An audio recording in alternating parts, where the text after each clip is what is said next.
Hello hello साथीहरूलाई फेरि पनि स्वागत छ मेरो भिडियोमा। अस्तिनिर मैले दाउरा काटेको आधी भिडियो लगाएको थिएँ भने आज चाहिँ कम्प्लिट बोकिसकेको भिडियो लगाएको छु है साथीहरू।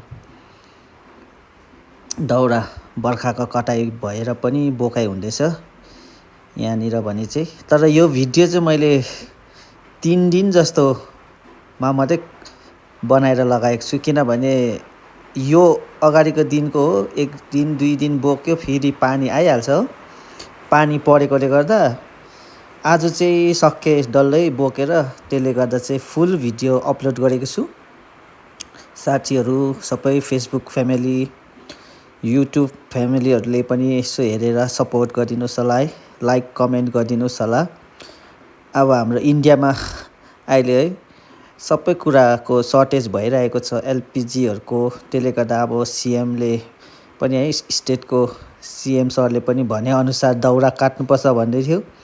अब हामीले फलो गरेको बराबरै हो चाहिँ बर्खाको दाउरा साथै अब एलपिजी सिलिन्डर पाउँदैन होला। त्यसले गर्दाखेरि अब दाउरा चाहिँ काटेको छ। कहिले सुकेर चाहिँ अब यसलाई बाल्नुपर्ने त्यो चाहिँ प्रब्लम चाहिँ अब दाउरा काट्नु त अब काटेको छ, तर अब यो काँचो दाउरा के बल्थ्यो है।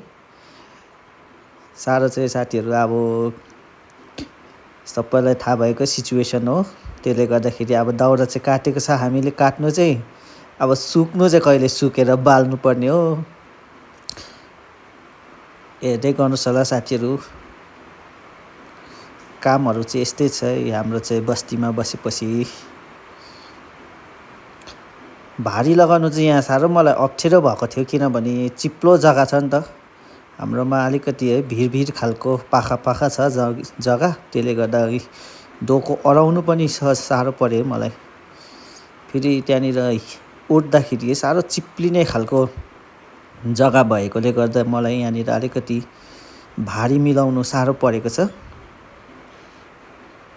दिन चाहिँ हेर्नुहोस् न अब कस्तो धुम्मो छ है माथि, तपाईँहरूले देख्नुहुँदै होला धुम्मो। अन्त छिटो भारी बोकेर आज चाहिँ स्याटरडे मैले बोकेको यो चाहिँ हेर्नुहोस् न, दिन पनि धुम्मो छ। त्यसले गर्दा पहिला चाहिँ आज चाहिँ बोकिहालेको, नमिलाइ है, बोकेको गरेँ। त्यहाँबाट भरै मिलाउँछु भन्ने सोचले पहिला चाहिँ भारी मिलाएर बोकिहालेको है। रको जति चाहिँ भरे पानी आयो भने त फेरि बिजोक हुन्छ भनेर चाहिँ छिटो भारी लगाएर बोकेको। अघिको चाहिँ अर्कै खालको बोकेको थिएँ, अहिले फेरि अर्कै स्टाइलले भारी लगाउँदैछु। तपाईँहरूले कुन चाहिँ स्टाइलले भारी लगाएर बोक्नुहुन्छ भन्नुहोस् है। मैले चाहिँ किन कम्ती बोकेँ भन्दा चाहिँ चिसो भिजेर पुरा गरुङ पनि भएछ, फेरि हो त्यहाँ अडिँदैन रहेछ नि त हो, देख्नुभयो। त्यसले गर्दाखेरि चाहिँ कम्ती ठिकैको मात्रै बोकेँ, भरे भारीसँगै लडिजानुभन्दा त भनेर है। हेर्नुहोस् न डोको पनि झन्डै पल्टी गयो। अब भने चाहिँ मिलाउनुपर्छ। अब चाहिँ मैले बोकिसकेँ, यहाँनिर दम चालेको अलिकति डिस्टर्ब गरेर सारेँ। अब चाहिँ मिलाउन थालेँ साथीहरू। हेर्नुहोस् है, यो चाहिँ माथि है गोठमा हो हाम्रो। हेर्नुहोस् चाहिँ त्यहाँ माथि प्याज पनि झुन्डिरहेको छ, अर्ग्यानिक हामीले आफै रोपेको। सुकाएपछि मात्रै अब त्यो चाहिँ युज हुन्छ। त्यहाँ पर अब आमा पापाले के को बिजन राखेको छ त्यहाँनिर है। यो चाहिँ अर्ग्यानिक मेथडले त्यहाँनिर बिजनहरू पनि राखेको छ। हेर्नुहोस् है, खोलेको भाँडाहरू पनि त्यही छ।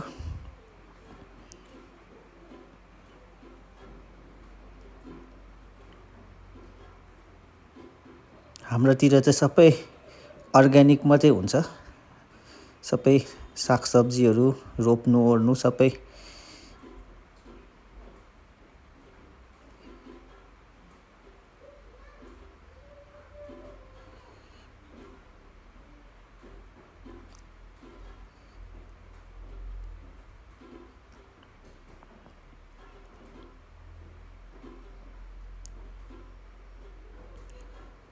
हेर्दै गर्नुहोस् होला साथीहरू, भिडियो यस्तै छ दाउराको। अब अरू भिडियोहरू पनि तपाईँहरूले मन पराइदिइरहनु भएको छ, तपाईँहरूले सपोर्ट दिइरहनु भएको छ। भर्खर म चाहिँ स्टार्ट गरेको भिडियो बनाउनु चाहिँ, जस्ट अहिलेसम्म चाहिँ 2 मन्थ्स जस्तो चाहिँ भयो जस्तो लाग्यो मैले भिडियो अपलोड गर्न थालेको। मोनिटाइजेसन चाहिँ कहिले हुने हो, डलर कहिले छाप्नु पर्ने हो। अहिले भने चाहिँ सकेर पनि अब चिया खाँदैछु, चिया लिएर आएको थिएँ। हुन्छ, धन्यवाद साथीहरू।